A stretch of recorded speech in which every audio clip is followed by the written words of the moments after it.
It's a beautiful day at the Red Pony and continuous soiree, and this is the Longmire Posse podcast. I am, of course, your host, Zachary Hare, and with me, as always, is Pamela.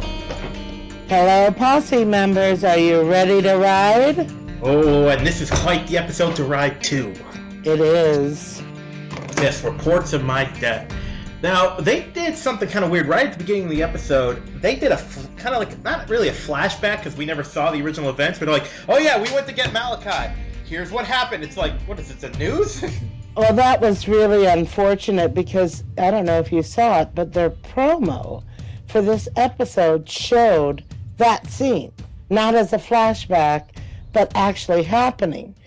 And so I was really looking forward to Branch and Walt confronting Jacob. And in the scene, in the promo, he ends up putting handcuffs on Jacob.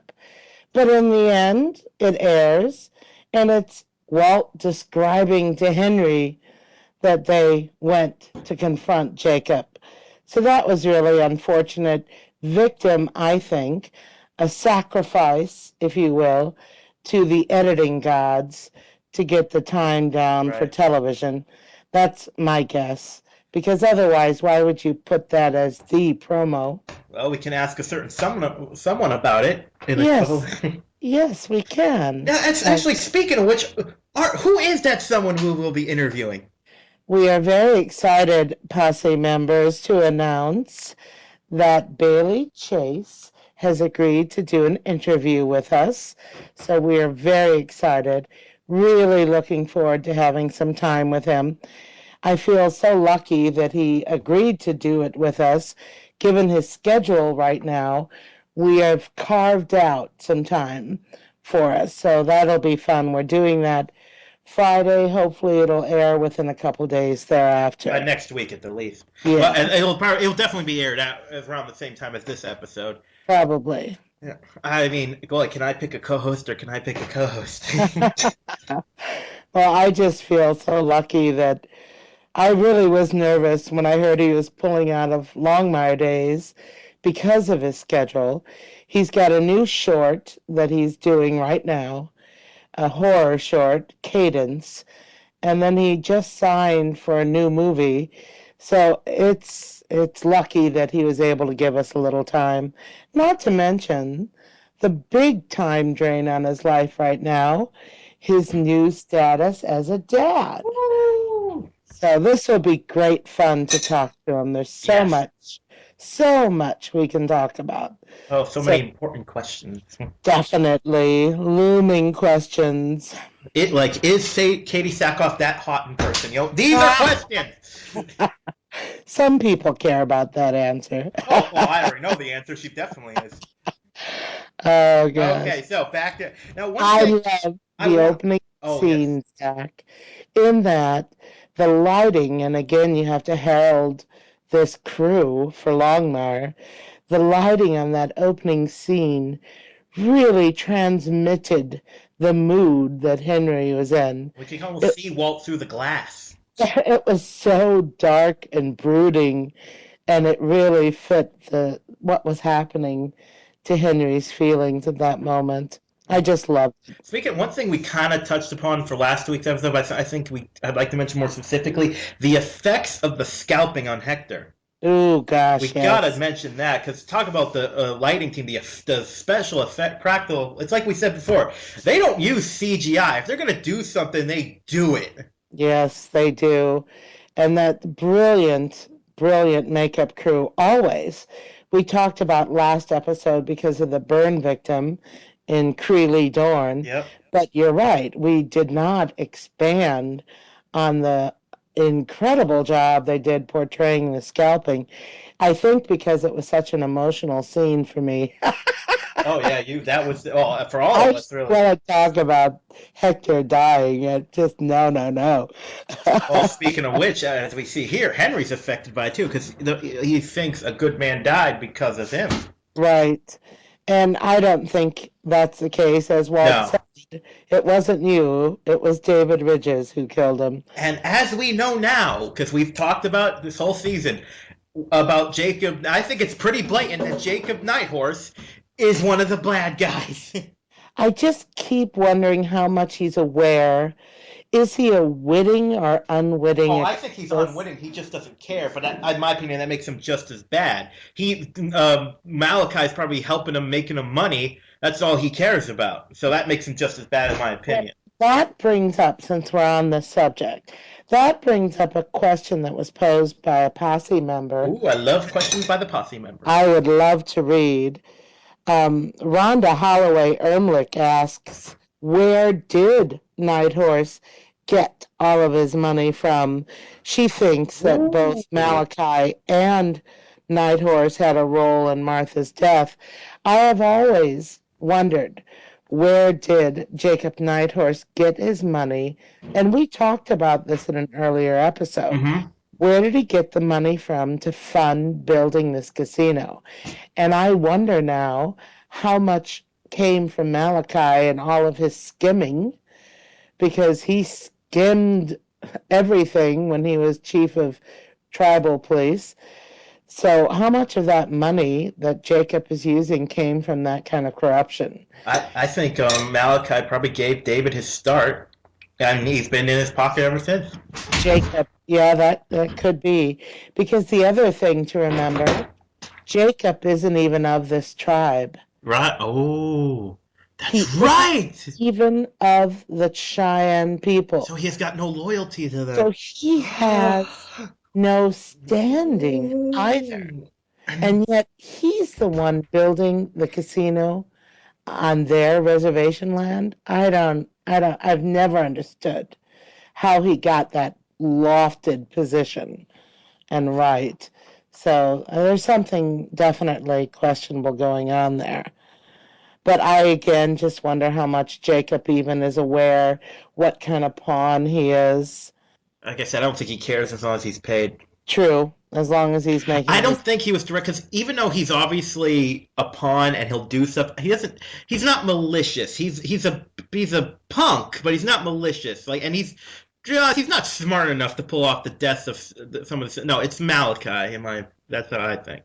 Well, the other reason it would be Malachi versus Jacob is that the white warriors would not be beholding to a man that was not of their tribe. And Think if we about that. remember, well, if we remember, see, I think he knew about ridges. We obviously know that Nighthorse knew. We find out later, but I don't think he realized about the White Warriors because when Walt tells him about the White Warriors, Nighthorse looked visibly afraid, He did. He and definitely that's looked got to be relevant. surprised. And Ridges simply worked for Nighthorse. He was a bartender at Walt's celebration party when he won re-election as sheriff.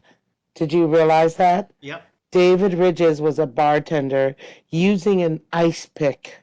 This is one of those little brief moments that they plant so I well really on gotta this rewatch show. like the whole every season because this. Yeah, because he's the one that has sitting there in the opening of that party scene, picking away at ice, and it was an ice pick that was used to flatten Katie's tire. One thing I really want to do, I want to look back and see how far back they planted the Malachi's henchmen at Henry's bar. This is Darius. new. This actor has only been in 2 episodes, last week's and this past Monday's. So this actor, someone asked about him on the Posse page too, and I wasn't sure who it was that played him, because part of the reason is because he doesn't have a name in the credits. In the credits, he's literally listed as sitting man.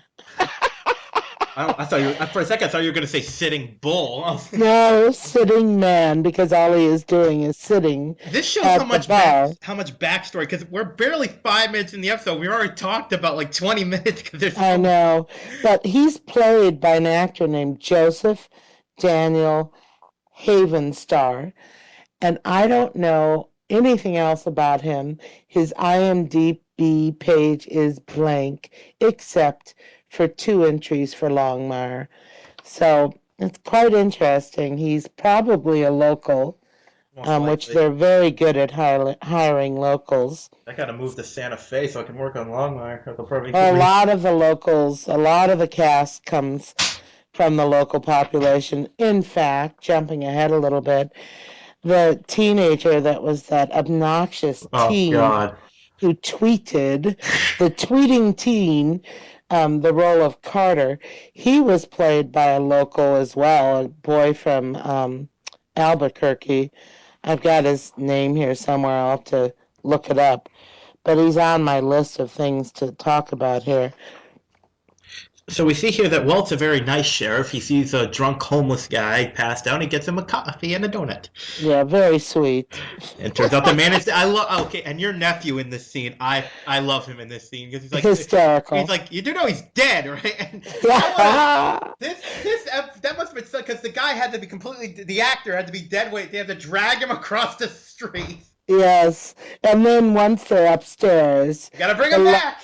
so we are carrying him back downstairs. Oh, your nephew's delivery of that. Ooh, Oh, I loved it. It was perfect. It was so funny. And we get the little backstory. It turns out this bum is actually some kind of heir to a mining like fortune, and they've been looking for him for years. Yeah, silver mines. He's been missing for 30 years. Yep. It's amazing storyline, and I don't, at first I was taken aback that Walt would even handle a dead body in that manner. That's so against the correct procedure, by the cop show. Well, we learn later it's because he's got a connection to the family. Exactly, because of that family name and afraid of what the press would do. And thank you, Carter, the kid, the tweeter. I love how there's no punishment. Like, they don't even gloss upon that. Like, no one even gives a smack on the head for that. Nope. And we're not even clear who that is. He's the nephew of the role that was Wells. That would that's what I mean. I'm guessing it's her son, but they don't really say one way or the other. No, he's just he's stereotypical teenager. Yeah, he's one of their children's, one of the Monopoly twins' children. No kidding. Now let's talk about the Monopoly twins, because I'm actually semi-familiar with both of them. Oh, so am I. Kathleen York. She's been in a lot of shows. Oh, and I looked it up. She was actually in an episode of Simon and Simon, so she has been with Gerald McRaney. There are so many connections here, and they go on and on and on. She was also in True Blood, Sleepy Hollow, Revenge, Bones, CSI New York, and then her twin, which was played by Jameson Jones. He's been in Burn Notice. He's actually, I know the episode. I know it well. He played a really good scumbag that was scamming women out of their money. And the way he played he was British, and the way they take him down, he plays it so good. So I definitely tell people. I know. I knew immediately who he was. CSI New York, several episodes of 24. Who else was in 24? Katie Sackhoff. So there's just so many connections going on here. Yes. Oh, we have to talk about the direction of Christopher Chulak. He was the director of this episode, and I thought he was brilliant. I always love his shows that he directs. And then it was written, we needed a woman's perspective in this script, in my opinion, by Sarah Nicole Jones. And that, that scene with Ferg carrying the body, that just says Sarah Nicole Jones all over it. She's got such a great sense of humor. She's a real character in real life. She's really funny. We have to talk about that castle, if you will. Is that a real place? It is. And I remember the day they were shooting there, I was posting pictures that were taken on scene. And in my memory, once this is aired, I'm thinking, boy, those pictures, that was someplace in Albuquerque. So I posted that in an answer to a question on the Posse page.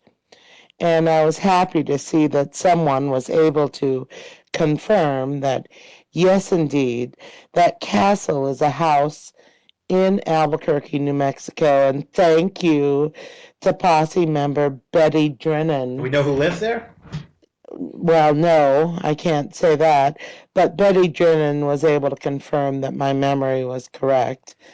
And oh, by the way, back at the castle, I just loved the look on Vic's face Yes. when they were outside still and Walt went and warmly greeted Penny. The expression on Vic's face was classic. Just classic. She can't help herself. There's always these little moments of jealousy Well, that she allows to what come. I like that moment when she says about like she came down to draw you because she had a crush on you, and she actually got a laugh out of Walt. Yes, she It was did. 2 seconds long, but it was there. That was one of the pictures that was actually posted on the Posse page once, and someone said, "This can't be from an episode. He's smiling." Yep, that one was from an episode. So who else but Vic is going to get a good laugh out of Walt, I guess? And then Vic's reaction in the house The with the bird. birds, the birds. She went a little She overboard. is That so East Coast Italian. It's Yes, well, just that's Vic Moretti for yeah. you. That's definitely it. Oh, by the way, the texting teen, the tweeting teen, that was played by Albuquerque native Stafford Douglas. Jeez, his And real name sounds white, like upper crust more than his. it sounds as snooty as the character is playing. We can't make judgments like that. But again, I think it's great that there's a lot of locals that get opportunities, and Longmire being produced in Santa Fe. Yeah, so each day. Now it's so weird watching when you do a rewatch of this episode because when they bring the bride and the sister's like, it could be him. You watch it a second time, you're like, you liar! Yes, exactly. And not only that, there's absolutely, she and her brother both, the brother more so, completely devoid of any emotion at the thought that this is their dead brother. That Graham is just standing there looking completely uninvolved when his supposed brother's body is shown. That was kind of obvious. It should have been obvious then and there that they were involved. But like you said, you rewatch it and it's like ah. And then, of course, what is Henry doing all that Ah, time? Um, the sitting man comes and demands the skins and the heads that Malachi wants. He sends him away, tells him to come back at 5. The, the arrogant sitter demands that he'll be there at 2, have everything ready. Well, then when he comes back at 2, we find Henry sitting on the floor of the bar, well, behind the bar. I had no idea what he was me doing at neither. first, but who would have thought you could put your foot in a freezer and end up breaking off your ankle monitor? Wouldn't you have to worry about frostbite too? Wouldn't you have to leave it in there so long? I don't think that would work. I don't know. Oh wait, does I he actually take it off or? He actually is able to break it. Yeah, now the thing about that is, I know enough about that kind of thing to know the second you break that, you got 50 federal marshals on your butt. Oh, sure. It would send out some alarm. Anyone who's watched a single episode of White Collar knows this. Well, that's one show I've never seen. No I mean, wonder I it's didn't know. Agent Burke with. Oh, you won't get that reference, but anyone watches White Collar will. But anyways, so Henry, of course, because Henry's sick of he. You can tell this is a self-made man who hates that all these people have helped him out. Remember his outburst episode before last, where he throws his glass against the wall in outrage of having to rely on people. He's tired. He's so tired. And I understand that. He's really sick and tired Well, he's got no of that. control over anything. Yes, yes. And that's a difficult And position as to we be in. see here, and we find out also that he even says the continuous swallowing thing on his answering machine. Answering machine. I was laughing so hard. Uh, and then, yeah, back to Vic and Walt. This is kind of in the progression of the show. Yes. But Vic and Walt are back in the car heading somewhere. And I loved Vic's line, I never thought of you as the garden party type. But you seemed real comfortable with the Monopoly twins back there. What is the point of the Monopoly twins? What do you know what that I refers just think to? it's just them being brother and sister, and Monopoly's a rich. I don't think it was anything deeper than that. Oh, the money aspect. I suppose you're right. As The opposed to mono- the other aspects. well, who knows? I was trying to think, are there little characters, game pieces that You are were trying to twins? think if there was a little. Eh, eh, eh. Anyway, I just thought that was a cute line. And then, this is a good time to mention a question from another posse member, if I may. Stephanie Selensky asked, why hasn't Vic told Walt about Branch's shenanigans? Well, I wonder that too, but as we find out very soon thereafter, when Branch says he's going to go inspect the caves looking for ridges, and Vic offers to go really quick. She's really quick to offer. Branch says no, he'll be fine. Walt says take her with. Well, Vic has obviously decided that right now, rather than tell Walt what Branch has done, she's going to keep a close personal eye on him. So that's apparently the tact she's decided to take at this moment. Well, yeah, I think it's because it's. I see a lot of people because they've made mention of what she did last time. It's like when she asked Walt. See, this isn't the same thing because Wallace is someone trying to go above the law. She knows he's a good man essentially, and she wants to see if she can help him first. Right. And I understand that. And a coworker, someone you have to work with. So yeah, it's a different matter than what she dealt with You know, in Philly. looking at this episode, I think I'm going to start a little segment on this podcast. Favorite Vic reactions. Because when she says, "Okay, we're gonna camp," she's like, "What do you mean we're camping here?" She's got the. I swear to God, I'm gonna start doing at the end of the season. We're doing the top 10 best Vic reactions because Oh, there are so many great Vic scenes like that. So yeah, definitely start compiling that list because that would be fun to review. yes, and we see that Branch is getting some high tech equipment. He's monitoring Malachi. He's putting stuff up in the thing so he can find ridges. And I don't think he even knows what he's gonna do once he finds him. I don't think so either. I mean, given what he did with Poteet, Sam Poteet, and the Priority T, I wouldn't be surprised if he overreacted if he ever sees Ridges again. I wouldn't be at all surprised. You know what I love seeing this episode? Mm. Katie finally kind of developing a backbone. Yes, I was gonna wait to mention that till later, but we can talk about it now. I love that scene when she's like, you know what? No. No, that is later, but even early on when Henry isn't at the Red Pony when she shows up for a meeting, she calls him and she's pissed.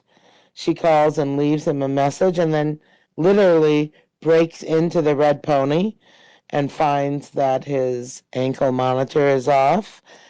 And there's Henry at the casino construction site taking pics of Malachi and who I called the bench warmer. I think we should just call him Sitting Bull. But now to hear that they've actually credited him as the sitting man, I thought bench warmer was cute too, but that was before I knew Now, that they something gave him occurs sitting to me. man. I wonder because, of course, everyone in the res knows what Malachi's really like.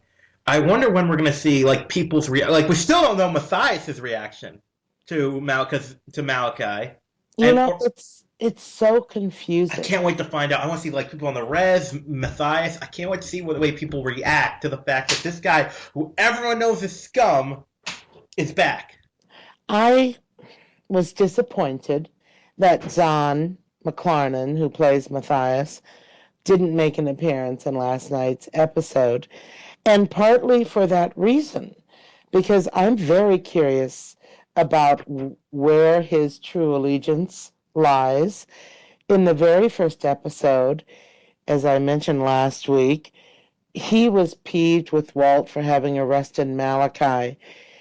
So if he knows what Malachi is like, why would his arrest for the corruption that he really practiced, Why is Matthias mad at Walt about that I anyway? think it's just a pissing contest. Yeah, yeah, but I'm really curious to see, as you said, how is he going to react?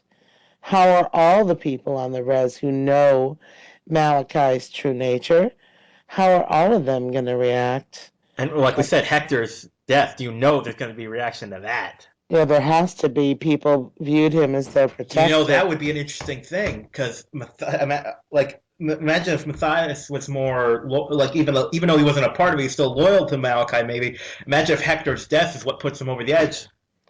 Well, he tried to arrest Hector once, remember? Yeah, but you never know with some of these things, you know. Yeah, I know. That's why I said I'm really confused about where the Well, man's it's probably allegiance intentional. lies. They're intentionally I'm sure.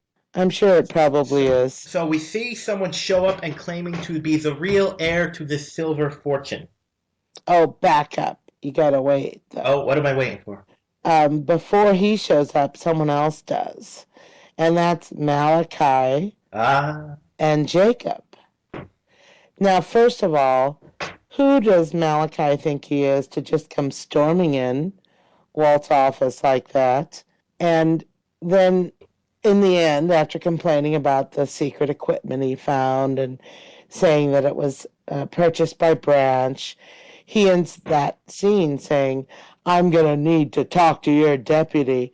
Hogwash! Who do you think you are, buddy? You don't order any deputy around. You don't get the right to talk to anyone. I think Walt should have put him in his place. Malachi is no longer the chief of tribal police. It's not up to him to do any investigation of any secret filming equipment that was found on a construction site. It's not up to him. So I really disliked his arrogance. But so did Malachi make that arrogance and that disrespect obvious the moment he walked in? Think about what he called Walt. He says, seems like you got quite a crowd out there, long finger. He just really loves mixing up people's names because it's disrespectful and it's dismissive of the people that he does that to. As he calls Henry Hank, he called Walt Longfinger instead of Longmire. called him long face too. Yes, yes, that's right. I'm no, I still can't wait to see how Branch's father reacts when he finds out these people, the ones his son being shot. Oh yeah, but a posse member whose name I apologize I couldn't find who wrote this question.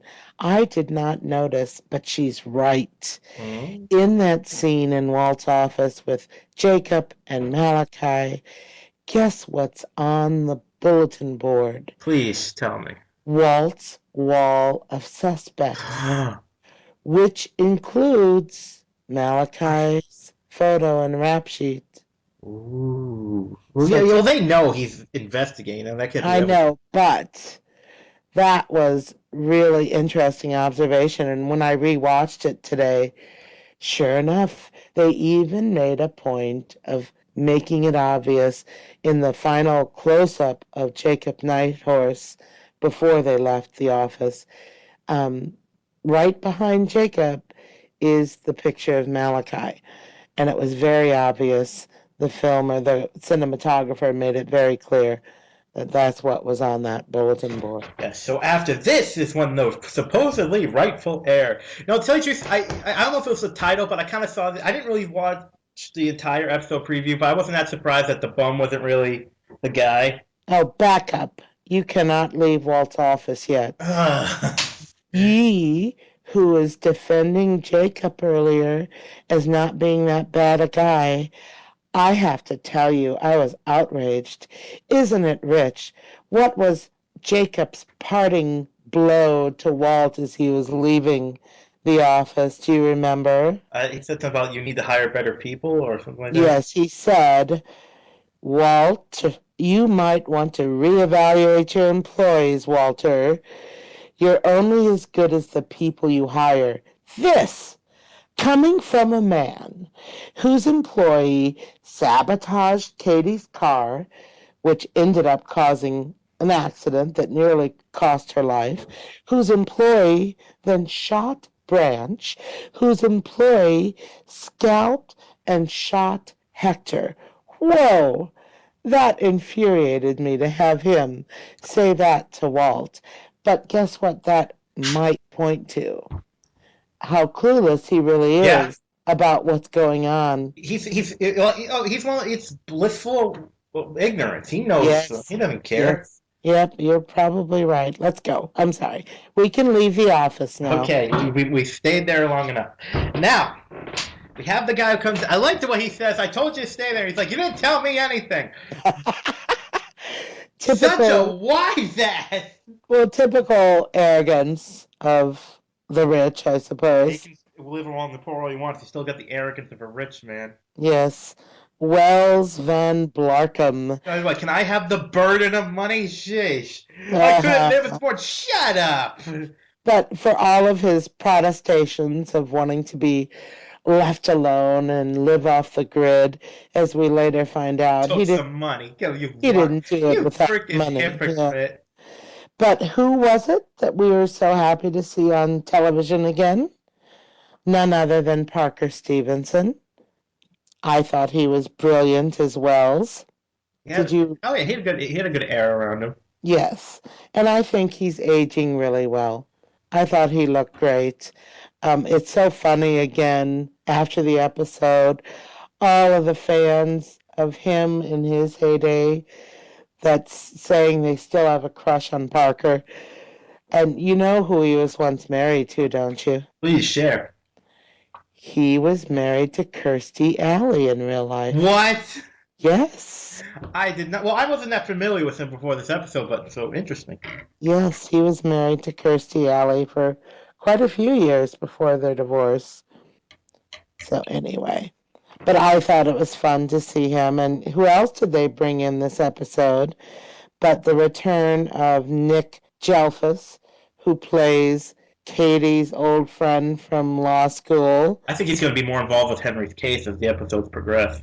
I think so too, because now that he's in the confidence of it, he has to be considered Henry's attorney or on his team. Otherwise, he's liable to have to report what he's aware of, that Henry fled. So I know we're going to see more of him in future episodes, I'm sure. Plus, I still think we're going to play off the relationship of Branch and Yeah, Katie. definitely. I think that's still going to be in the works. So after that, I love how the guy's actually like, "What? My word's not good enough?" And Walt's like, "No." No? But why? That irritated me, that scene. Why didn't he early on just tell Walt what he needed to prove who he was? Because he's an arrogant rich I bastard. suppose. What difference would it have made? I don't It, know. it wouldn't have done anything to him or diminish his right to privacy if he had simply proven himself. He could have avoided the unnecessary meeting of the Yeah, siblings. that was fun. Where were you You born? know, In a hospital. yeah, He's just right. refusing to give. And now, And what see, is at what this is point, mother's full name? at this point, we knew. Mother. At this point, we didn't know that it was really him, but still, we now know he could have just been like, "Dad, Dad, Dad, I'm really him. Goodbye, I'm out of here." Yes. And what was Penny's nickname? I want to know what that was. Never did Well, say what apparently, we it. find out that Walt's nickname was Wally. That's hard to fathom.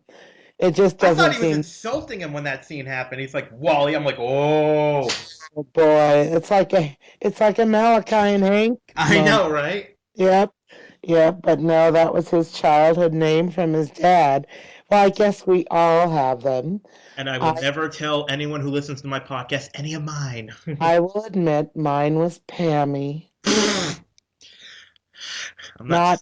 Not, don't you ever call me that either, because not one soul on earth can still call me that except for my favorite Uncle Joe. I would never do that, Pam. Sorry, I was taking a drink. Mullah. Oh goodness. Now So we see, anyway, yes, we see Walt's investigating that like he died of some sort of opiate overdose, but he also sees on the socks that certain they must have gotten to a certain goodwill, which in turn leads them to the guy he hung around with. And I like how he calls him Sergeant. You could hear the respect in his voice. That's a choice oh, by the actor, and I really like that. I know, but that is indicative of the character of Walt as well. He respects everyone. He treats people with respect, and he certainly paid that respect to the sergeant. And I love how he's talking about he's learning different things, and like he's so and when he says he died of drugs, the guy's just like, no. No, I he was love that. murdered then. I He love it. was murdered. Then we find out about this private investigator. Fred Yeah. Tavish, played to smarmy perfection by Matt Roth, another veteran guest star on such a wide array of television shows. Many he shares with the other major guest stars, CSI, Desperate Housewives, CSI New York, Grey's Anatomy, Modern Family, Nip Tuck. Do you know who produced that show? I do not. The producer of Longmire, John Coveney and Hunt Baldwin. So there's all these connections keep popping up here. I love it. But Fred Tavish was the investigator that Walt ends up investigating, essentially. But I think Tavish made a mistake when he and Walt were talking, and Tavish showed him the original sketch of what Wells might look like aged 30 years. He showed him the original sketch, not the new sketch that Penny made Mm. to help foist her Yep. off the bum as the long lost Wells. I think that was a mistake by Tavish to show the actual real, because that's what, Well, as we see, he's not a smart man. no, but that's exactly one thing that led Walt to the conclusions What's one of that he them? drew. Yep. And then finally, gasp, Sarah Nicole Jones manipulates and orchestrates this brilliant scene when Henry spies Dina. Ooh, my favorite scene. My favorites. This is going to be my top 10 favorite scenes of the season. Oh, Absolutely. God. When Henry gets on one knee, I'm like, what's he doing? Oh, And when but only he. a woman would think that way, I think, because Oh, you yeah. No woman would ever manipulate a man. no, but no, a woman would think about how much that would gut Dina. That's why I think the perspective of Sarah Nicole, because that just gutted. She literally thought, after all she's done, she thought for a moment he was going to propose to her Yep. because she gets all, oh, Henry. Oh, she got so mad. It's like, oh God, he did that, and that's great scene where and the thing is about, I love characters like Henry because he's the kind of guy that is a good man, an honorable man, but he's on a pin. All it Oh, takes is one gosh. push, and he will become a sadistic whatever. If you take everything away from him, he will take you away. You know. And you And could tell he wanted to. She's like, hit me. It's like he almost did 3 times. And when I yes, love how like the third time she's like, oh, he's really gonna hit me. yes, yes. She kept But screwing with him and screwing with him. she kept pushing him and pushing him. Yep. But what a brilliant episode to Oh, showcase Lou Diamond Phillips' talents. He was phenomenal in this episode. I love that we really got to see his capabilities as an actor, and it was yes. quite powerful scene with him and Dina. It's Just amazing. rich. The way she could like her, and she was great in this scene. Yes, I'm not sure how you pronounce her name. Let's see. I'll Madchen take a stab at it. Madchen Amick. Oh God, it's got that little thing over the A. I'm not even gonna Yeah. try. Yes, I'm not sure if that's Machen or Machen. But anyway, she's brilliant. But boy, does she make my blood boil. That whole scene, she really pissed me off. But again, that's because it was so well written and so brilliantly performed by both her and Lou. And I did not buy her little weepy victim female routine with I Henry for bought the one. crying at the end though. Yeah, oh, you didn't. No, at the end. No, the very end. I didn't buy it at No, all. that was real. That No, was real at the end. No, because she. No, that was real because I mean at the very end when he left. I No, know. that was real because she. Well, it's like people like that don't think about the consequences. They'll think, oh, she. That's why she was completely believing Henry was proposing. Exactly, because she thinks that she's all powerful and she can do whatever she wants to him and he's still going to be there for her. I kind of want to see if like they bring her back like one more place, like she's been brought down to the bottom. Imagine like if something else is gonna happen, so like Malachi kills her or something. Wait a minute. You have read my mind. Oh, I'm good at that. Because that is one of the things that I mentioned yesterday on the Posse page or in Twitter. I actually worry that Malachi is going to kill her off or have Darius kill her off and then blame it on Henry. Somehow stiff Henry for Dina's murder. That's my fear. I hope I'm wrong. Even though I dislike the character, she's certainly interesting to have on screen. But you know, she's in Witches of East End. East End, excuse me. She's in that show right now, so I don't know how much time her schedule allows her to be on Longmire. I'm not sure. I'm not sure when they were shooting. It just premiered the other night. So Yes. Yes. So yes. we Yes. have to go back to when Walt and Ferg are talking on the phone. God, Walt is your driving, nephew. and he starts to describe Oh God. Wells as potentially a murder suspect.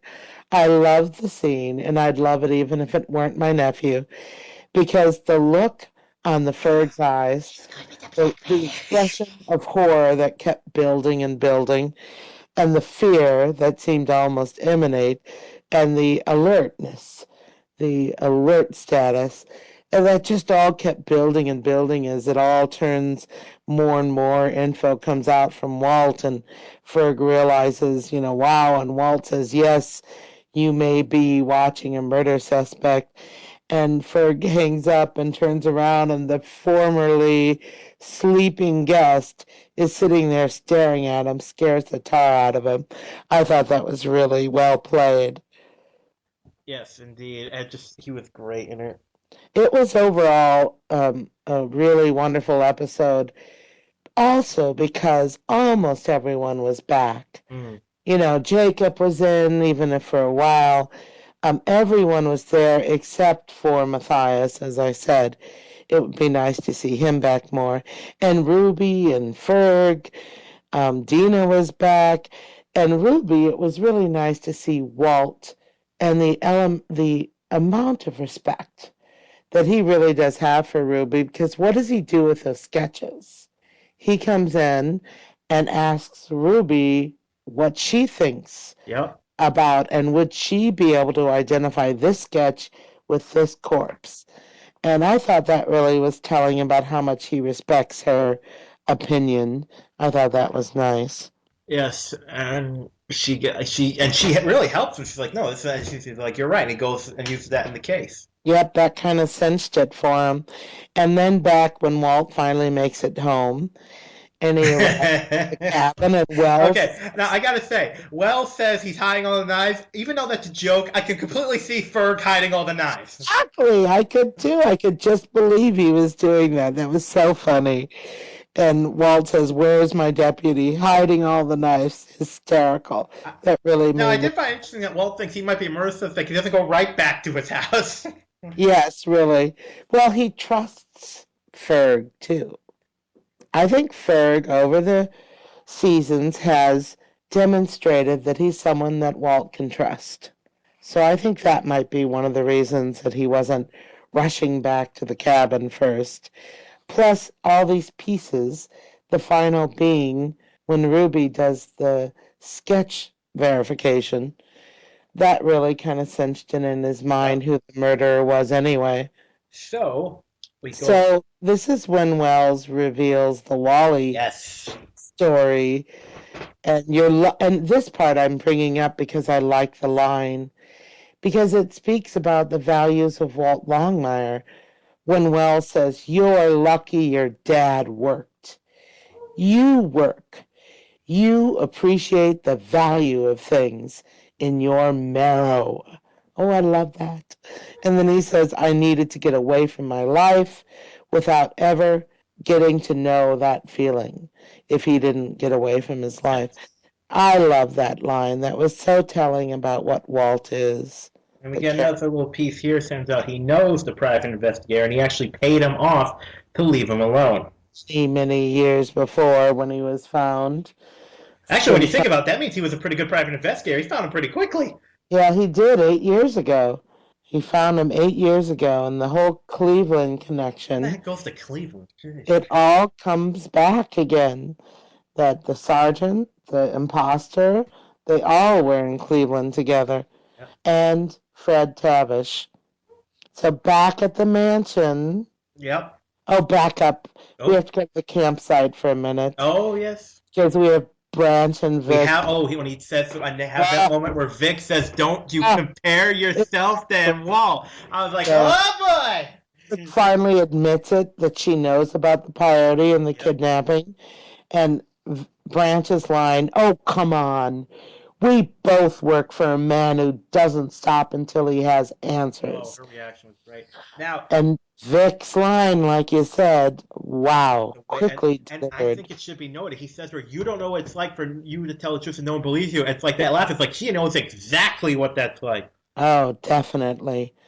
Definitely. And then his snide little comment, which was, I know you got a special relationship with Walt. oh, absolutely. That was so snarky of him. But it was also indicative, revealing that someone other than the viewer is aware of her attraction to And Walt. she didn't deny it. She didn't. But I think this is the first time that a viewer, other than Lizzie, but that someone cast a character in the show acknowledged being aware of her affection for Walt. So I thought that was interesting. Well, Well, her technically, husband does. and what I keep forgetting her name. Walt's ex, Lizzie, Lizzie. I mentioned her. Yeah, She could see it good. she instantly saw that, as most women would. But as far as her coworkers, this was the first time Oh I yeah. think any of her coworkers acknowledged being aware of what I see as an obvious affection that Vic has for Walt. But anyway, And I thought that and was I just love how I like how nothing's decided. no, but boy, didn't Branch make it obvious that he doesn't regret a thing he did. Oh yeah, he's got the rich man's arrogance. Absolutely no regrets about what he did to Poteet, about the peyote tea.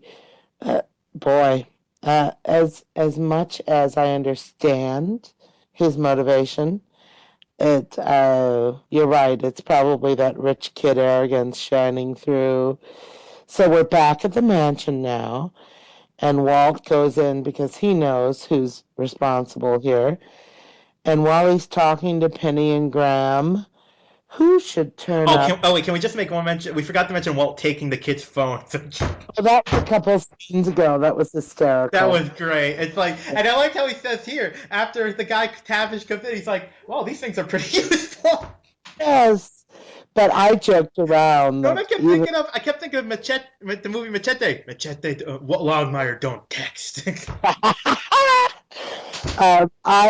I joked around immediately that next week we're going to find out that he actually didn't do the texting, that he had Ruby text for him. Yeah. Oh yeah. He didn't do that at all. So anyway, but that was a great scene because it just brought it all to closure as to who's responsible. His showing up, as Walt said, for someone he hasn't seen Yeah. in 8 years. Yeah, and I love this the anger of this scene because she's like it's not about the money. Now I think she was jealous that he had the strength to leave the family. possibly. She could have left, but she still wanted the money. Leaving most of the money behind. So Right, right. She would never have done that because money was always more important to right. her. Oh, the anger But, was just great. but, but, Yes. that character, I was just, come on, woman, leave it, give it a rest. She would not stop making excuses. Yes. It was clear that Walt had found her out, and she kept going on and on with a new excuse every other breath. And I'm like, give it up, lady, you're caught. Yep. Come on. I love how like they sell each other out. And I like how she also at the end she finally just shut up and went away quietly. Yes, but did you notice something? But I thought it was an interesting touch that even at the end, when he's about to put her in handcuffs, Walt reaches for yep, her hand as if they're at a dance, yep. and he's reaching for the Kind of made lady's me hand. think of Columbo because usually at the end of Columbo they leave with him very peacefully. Oh, yes, that's true. That's true. But she just was not going to give up. It was so funny. But I loved what Walt said. After all that graciousness, he still said to her, it's not fair to take your On revenge an innocent man. on an innocent man either. So, I mean, in spite of all of his fond childhood memories, he still told her like it is. Yep.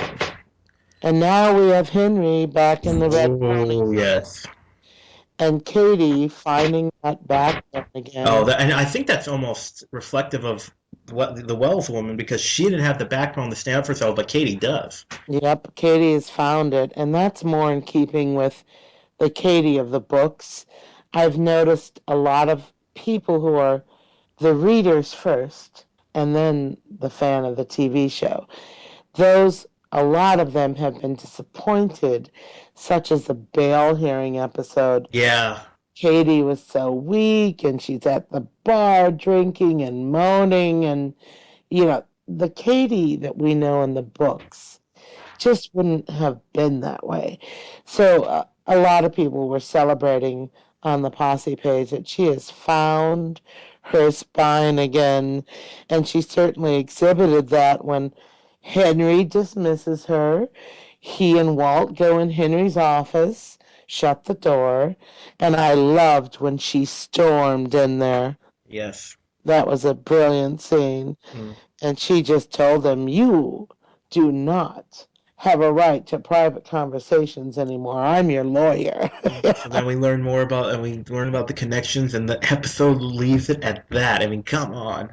Yeah, I get a lot of people asking, do you think they're going to resolve this season? I think they I, will. I think so.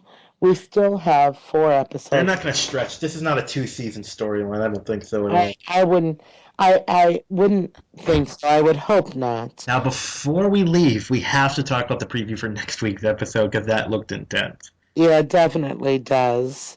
Oh, one other thing Oh. before, another question from a viewer, and I love this one because I noticed it too, and we didn't mention it last week. She takes us back one episode, and that's Peggy Ballou, and she says in the scene when you hear Martha calling out to Walt, "Be careful, Walt." Oh yeah. Peggy asks this question: did anyone else notice the anti-casino bumper sticker on Yes. his car? The Yeah, casino.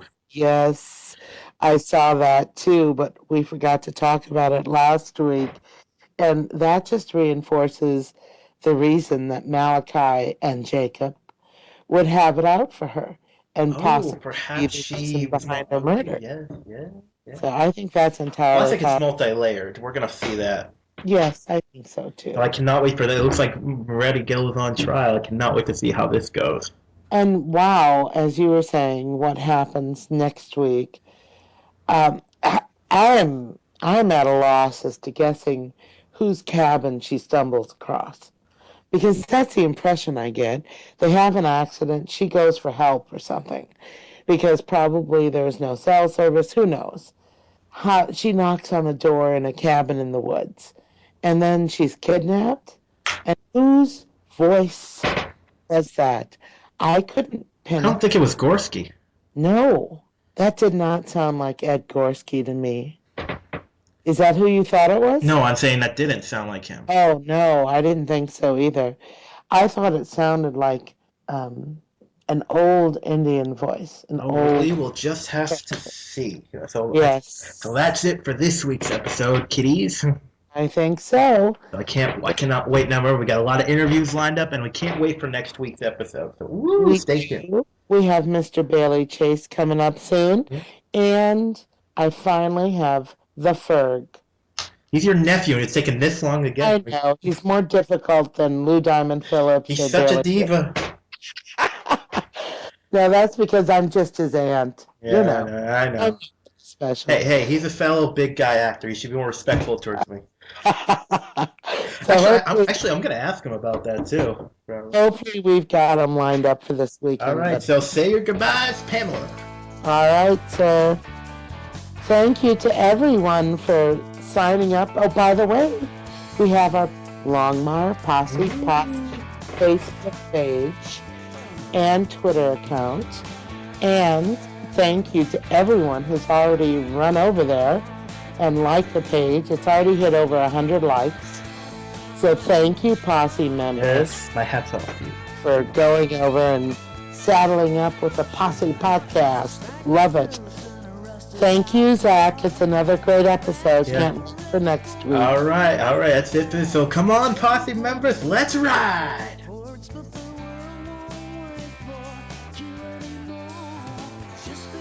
If you would like to donate to help pay for this and other Southgate Media Group podcasts, simply go to our website, southgatemediagroup.com, and click on the donate button. It can be as little as $1 or, well, as much as you want.